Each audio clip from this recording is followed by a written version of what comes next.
Good morning, good afternoon, and good evening, lovely people, depending on where you're watching us in this beautiful world. Today, I am so honored that I have an incredible young man as my guest here for our podcast, Unsilence Grief. Ethan Getchell, welcome to our program here today. I'm so happy that you made the time to join me here. Would you do me the honor and introduce yourself to our audience, please? Absolutely. Thank you for having me.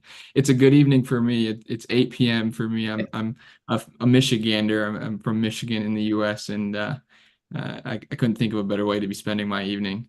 So I am a social worker, an entrepreneur, and a writer.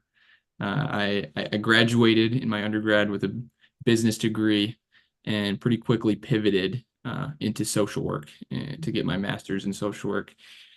And my dream is to start a private practice that's focused in men's mental health. And that dream is really inspired from a place of grief.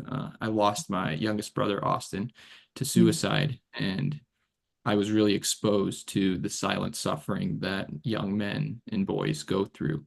And so, with this practice, I want to work with young men who are struggling and advocate and continue to be a person in that space. Yeah. Thank you so much for bringing that in straight away. We do want to talk a little bit about your story to really hit that home for our audience. What actually made you pivot so quickly, and you already said it, losing your youngest brother to suicide, and there are three of you, three boys, and you're the eldest. So I am just so deeply inspired by who you are. We had a quick chat beforehand, and I actually came across you on LinkedIn. And as soon as I saw your story, who you are, I reached out and I said, Ethan, would you do me the honor? Like, I just really love who you are, what you do. You've just recently came back from Greece. I'm so happy you made it back on time to be on the podcast here, nicely tanned. I'm envious. It's beautiful summer in Greece, isn't it now? It is. And Yeah. actually, with the Greece trip, there's actually a pretty deep sentimental value for why we went. As a graduation gift, Yeah. my mom took each of the boys to Europe as a graduation trip when you graduate from high school. So she took me, and then she took Hayden. And Yeah. this year would have been Austin graduating from high school. So we went as a family to Europe. And so that was the reason behind the trip. Wow. Wow, that touches me so deeply. That is so beautiful. Ethan, can you share a little bit about the story of Austin and how long has it been? Would you like to share a little bit of detail about maybe just start with just sharing about him? Who was he as a person? Or maybe just share a little Mhm. bit about both your brothers if you want to. hmm So it's been just over 2 years. He passed away in March of 2022, Yeah. and he was 16 at the time. And our family is a uh, Midwestern family with kind of typical values of the area. And Austin was someone who had fun. He had friends. He had a pet. He had a cat. He was on the tennis team. He just turned 16, so he had his driver's license. He had freedom. He had responsibility. So when you looked at him, there wasn't anything that really stood out as depression, as suicidal, as someone who was suffering. Yeah. And our family wasn't one that emphasized mental health at the time. We prioritized our physical health and we said we loved each other and we had values, but there wasn't an emphasis on talking about suicide or mental health or that kind of silent suffering that takes an explicit conversation to have. And it wasn't until Austin passed away that we were really exposed to this silent suffering.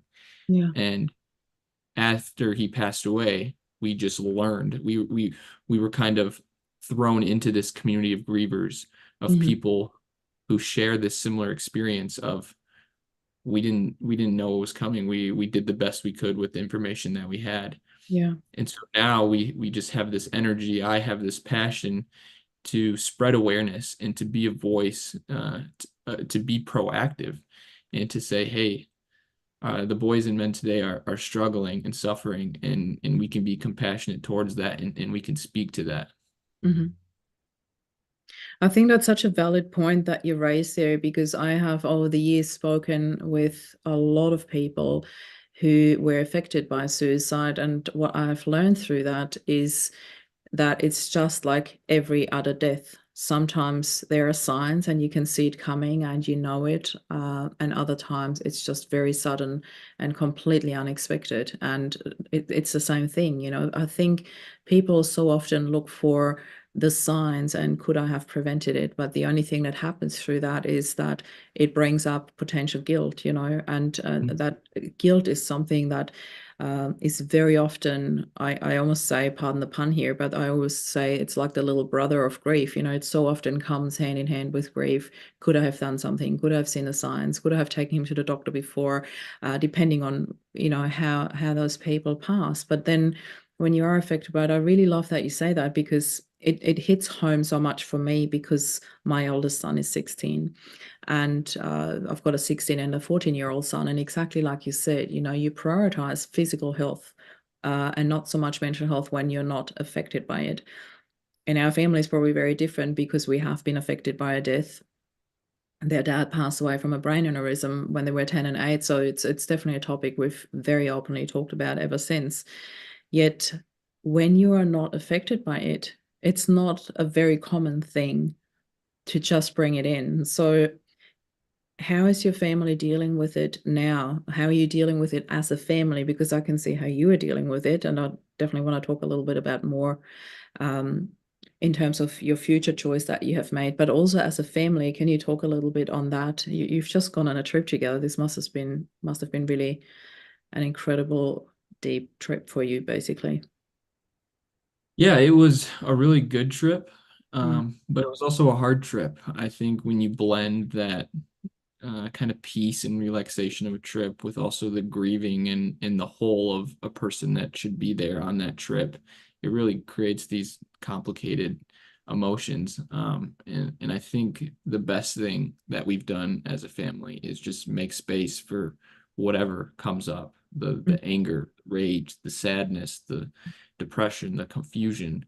When you're grieving, there's no right way, and any feeling is valid. And so I would say that Oh, I love even that. with my family, we all grieve very differently. Yeah. But one of the things that I'm really grateful for is that we make space for whatever that looks like. So if my Mhm. mom cries, we give her the space, and then we ask her, what were you thinking about? What triggered that? What happened? We can talk about it. Or if my dad gets angry, it's like, yeah, that's valid. That's justified. And let's Mm. talk about why you're angry, and let's break it down. And so I think having people to sit with that it really makes a big difference versus grieving by yourself or being Yeah. isolated. Yeah, I often say we don't heal well in isolation. We really need community, and I think it's incredibly beautiful that you have that little community within your family, that you're all there to hold space for each other and really make space. I think that's the one thing I really want to highlight from what you said. This is really so important for me, you know, to make space for every emotion. Like every emotion is valid. It's so important to know that. We so often, I've seen both sides of the story. I'd love to hear your experience with that. I've seen people who feel like they have to be sad and they have to be grieving. They have to do the right thing and they grieve and wear black and be down. And then there are other people who don't want to allow any of that in and they want to be happy and they want to. I've noticed that in my family, I've very much put my focus on chasing happiness. I wanted to create a happy life for the boys because they were so young. I didn't want them to be defined by that. Yet it always defines us. It's just a matter of if it's in a positive or in a negative way. How was your experience with that? Because it's easier said than done, allowing every emotion in. But how did you deal with your own journey? Hmm. Yeah, like you said, I think there's no right way. And so and even for myself, there are times when I could think back to memories with Austin and share them and laugh, and other times when I don't want to talk about it or Yeah. it makes me sad and I cry. Mm. I think a practice that I had already been doing that I just leaned into even more was writing and journaling. I think it has created a lot of clarity and a lot of peace for me, especially right after in the first few months to a year. I had a lot of anger and frustration at Austin for why would he do that to us? Why would he leave us Yeah. like that? When I see my mom and the pain that she's in, I'm like, why? Why? Yeah. And what I really came to through journaling was forgiveness. And I eventually um, took the time to write him a letter, basically forgiving him and thanking him for the time that I had with him. And it was really hard to do. But after doing it, I just felt a physical weight off my chest and I was able to walk around lighter. And now I'm able to speak to the life that he did have and continue to grieve through that. That's incredibly beautiful. And I think it's forgiveness is one of the hardest things to do, I believe, like in general, but in particular when it comes to death, when it comes to suicide, there's often this why did you leave us? And I think um I think one of the biggest things that I've learned, why I just had a quick pause, was there was a lady at one of my retreats that said, I'm still angry at my husband for leaving us. And I said, he didn't leave you, he died. And even if suicide might make that feel a little different because there is an actual act that comes before that, I do not think there is an intention of leaving. And I think that's the really biggest thing about it all, whether that be death or suicide, there is no intention of leaving somebody behind. There is just this end of life that has been reached. And yeah, there's a whole lot that comes into that. A myriad of question comes up for me now, and we could take that in any direction, because there's the question of, what's your spiritual belief in that, and have we chosen that beforehand? When we go, how we go. That's a big question for me that comes up often. And the other thing is that I really want to touch on today is this stigma around men's mental health still, and I'd love to know what it's like for you, where you grow up, in the environment that you grew up in, because here in Australia, there's still a really strong stigma about the blokey blokes, and we don't talk about emotion. We don't hold hands with our wives on the streets, things like that. That's what I've noticed a lot when I first came to Australia. There is not a lot of showing emotions for men here. It has changed slightly over the last 20 years that I've been here, but there is still this really strong stigma, and that is the direction that you're going in. Can you talk a little bit on that? Yeah, and before I do that, there was a piece I wanted to touch on talking about suicide. As I've pivoted and kind of pursued education in mental health and suicide, there was a beautiful analogy or example of what suicide is like, and they described it as this house on fire and the person being in the house and feeling like there's no escape and the flames are kind of consuming, and so that act of suicide is them kind of jumping out of the house and kind of it's almost a form of Yeah, relief or escaping yeah, what they were going through. And so for me to be able to see that perspective and see it not as an action of defiance mm, or anger against us or family, but of one of trying to seek relief and escape the pain that they were going through, I think I'm able to have a much more sympathetic perspective and then yeah, ultimately forgive them. And I think that does tie into the stigma mhm, that we have today. I think there's a similar one in the US. I think there are many men walking around today, and in their minds, it's a house on fire, and they are kind of just sitting in that fire alone. yeah, And I think one of the things we have strayed away from just over time is this idea of mentorship. We've mm, become very isolated and individualized.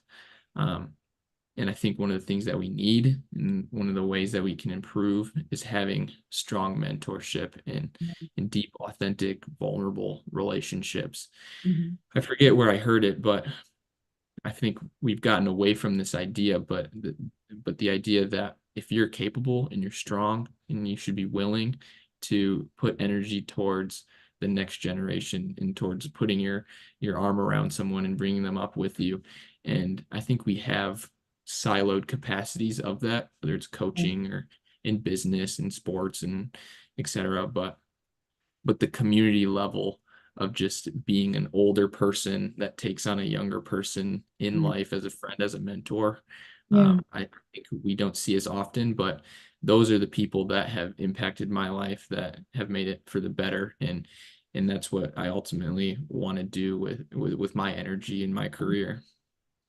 I love that very much because, like, as I'm listening to you, I was just thinking of my sons, and I do check in with them very regularly, and even very openly talk to them about the topic of suicide because I've recently spoken at Stories That Stir, which is a beautiful concept, very similar to TEDx.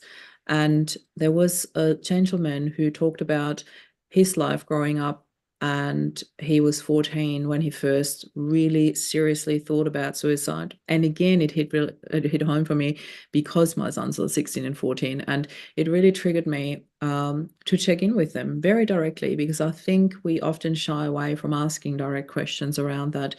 And yeah, it triggered some really beautiful conversations with them. And it's not the first time I've had these conversations, maybe 3, 4 times over the years, because they are teenagers and hormones are raging. And there's all these.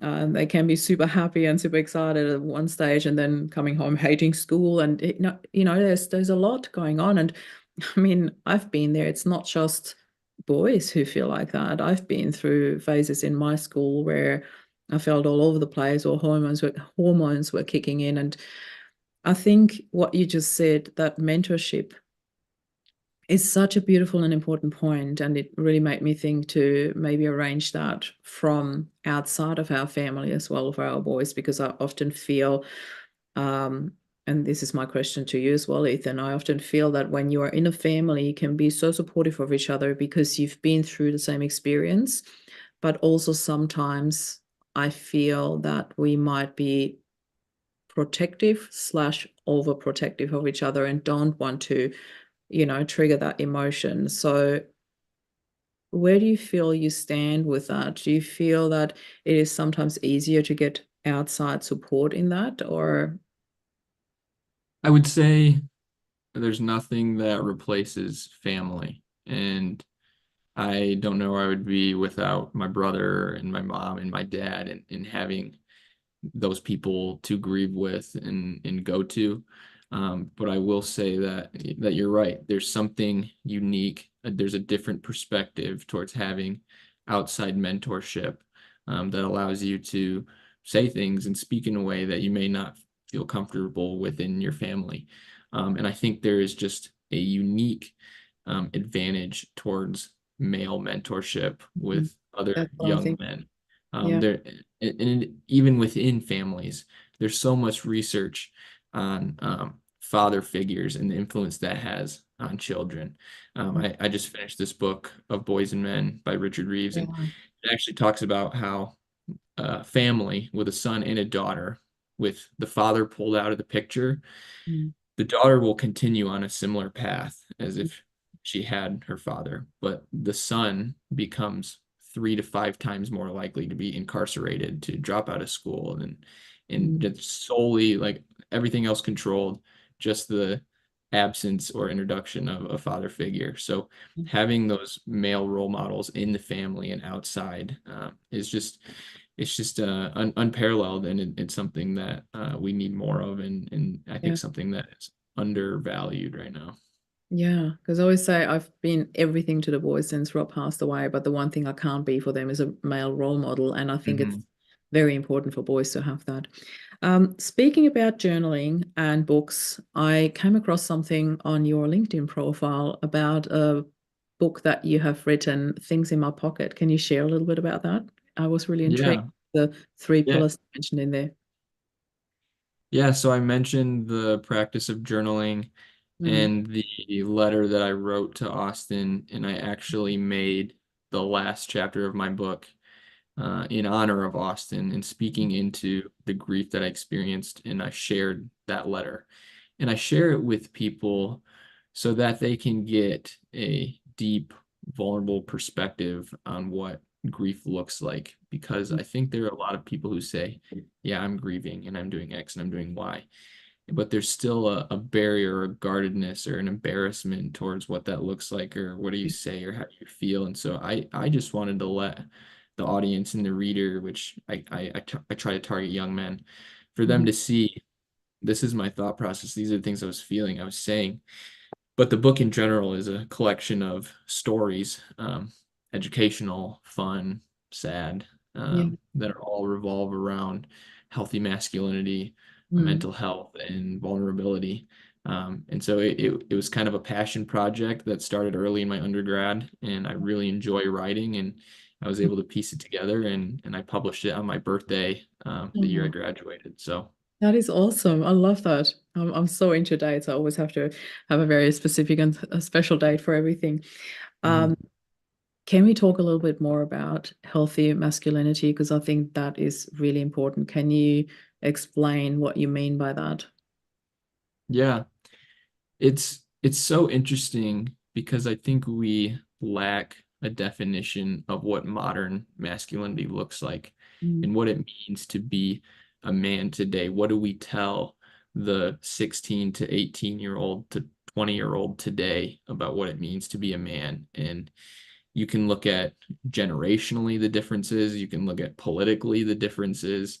You get voices that say you need to be more like your sisters and do better in school and be better educated and focus more. And you get another side that says you need to be more like your dad and you need to go into business and you need to have these traditional values.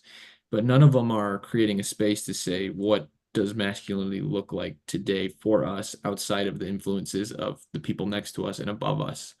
And Yeah. so I'm hoping to continue to have these kind of conversations, to continue to do research, to read and collaborate, to come up with the definition of what modern masculinity looks like, because it's not what our peers are and it's not what our parents were, but Mm. it's something that's unique and special. And I think the sooner we can come up with the term and come up with a collection and something to rally behind, the more that we can find solutions and be proactive and help bring up this new generation of boys and men. Yeah. I really love that you are bringing up those conversations. So I would like to ask directly, if people want to reach out to you and say, "Oh, I'd really love you to mentor my son or help me through this," where can people find you? How can they connect with you? I'd really love you to just put it all out there. Yeah, I'm very active on LinkedIn, so Mhm. you can just search my name, Ethan Getchell. And I can't be everywhere all at once, and I recognize that. My goal is to have a mental health practice that I can sit with people one-on-one, but even that I can't reach enough people. So I created a newsletter that comes out every Tuesday called Yeah, Tool Belt Tuesday, and I add mental health tools to your tool belt every week. And so you can follow along, you can subscribe it. It'll go into your inbox every week, and it's a way for you to stay engaged in the conversation and to learn and to message me and to ask questions and engage. And so with that, I hope to reach a much broader audience. But yeah, connecting on LinkedIn, following the newsletter, uh, yeah. you can pick up my book on Amazon, or you can email me. We will be sharing all these links in our show notes as well. So when you come back, we are live on YouTube at the moment. So when you come back to watch the replay, the show notes will be in there. I'll be adding them, and then you can find all the links on how to connect to Ethan as well. Ethan, I could sit here and talk a lot more about all these things. I think, that half an hour is never really, really long enough. But before we go, can you please highlight what are your, let's say, 2 to 3 most important takeaways? If people just take those couple of things away, what is it that you would really like to give them? I think the number one thing is leaning into vulnerability. I think this idea breaks through the walls and the stigma and the stereotypes and the isolation, by living authentically and sharing your struggles and what's going on. So if you can lean into vulnerability, you can Yeah, change the stigma, you can change what's going on and improve your that's own a life really, and others. that's already a really important one. Yeah. How are you and Hayden dealing with that now? Do you talk a lot more about that? How are you showing a lot more vulnerability towards each other when you talk? Absolutely. Yeah. Whenever we get together, it's always a deeper, how are you doing? Like, how are you really doing? And so we're able to talk through that. We really don't go extended periods of time without seeing each other. So Mm. even he's in Florida right now, and we still try to see each other weekly to monthly or as much as we can. And our dream is to work together in some capacity. And I think it's really bonded us, the grief that we go through. But we want to be the older brothers and the supporters for other young men. So it's just Yeah. about how do we figure that out and make that happen. That is absolutely beautiful. I feel there is so much honor in what you both do for your brother Austin as well. You know, he'd be so proud of you, and I'm sure that your parents are as well. So I cannot thank you enough for being here today and really talking about this. Absolutely, you know, honoring our title of the show here, Unsilence Grief. I really want to open more and more conversations and talk about what is actually happening and how can we all as a community hold more space for each other to heal. So, Ethan, thank you so much for being here today. Thank you for having me. I think the work that you're doing is incredible, and I'm grateful to be a small part of it. Thank you so much. It was such an honor. And everybody else, if you like what you hear today, please hit the subscribe button, the notification bell. We are live every single week around the same time. And everybody else, please look at the show notes, connect with Ethan, subscribe to his newsletter. I got your first one today, actually. So I'm really, really happy that I'm one of your subscribers. And everybody else, have a beautiful day. Good night, wherever you are.